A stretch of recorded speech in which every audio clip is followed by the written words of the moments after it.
रहमतुल्लाहि व बरकातुहू। कैसे हैं आप सब प्यारे बच्चों? उम्मीद करती हूँ आप सब खैरियत से होंगे इंशाल्लाह। एक बार फिर से उर्दू की क्लास में खुश आमदीद। आप तमाम उर्दू की किताब का पेज नंबर 51 खोल लें। तो आज हमने करना है जुमले बनाएं। हमने सबक पढ़ लिया था जैसे कि एहसान का बदला।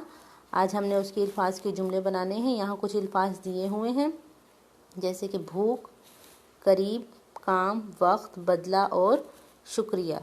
तो आपने इसके अल्फाज के मुताबिक जो है वो इनके जुमले बनाने हैं। जैसे कि पहला है भूख। शेर बहुत भूखा था। शेर बहुत भूखा था।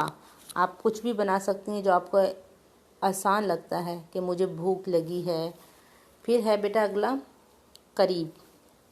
करीब, चूहा शेर के करीब से गुज़रा। चूहा शेर के करीब से गुज़रा। आप इसका ऐसे भी बना सकती हैं, मेरा घर स्कूल के करीब है।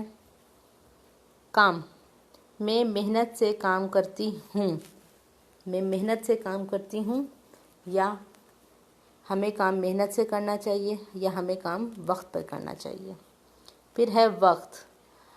हमें वक्त की पाबंदी करनी चाहिए या हमें हर काम वक्त पे करना चाहिए। बच्चों, आपको जो मुनासिब लगता है, आसान लगता है, लेकिन बस अल्फाज के मुताबिक होना चाहिए वो जुमला, आप बना सकते हैं। यहाँ मैंने दो छोड़ दिए हैं, बदला और शुक्रिया। ये दोनों अब आपने ख़ुद बनाने हैं, अपने से बना के इनको लिखना है। और ये मुकम्मल करके अब आप मुझे तस्वीर सेंड करें। फिर इंशाल्लाह कल मुलाकात होगी आपसे। अल्लाह हाफिज़।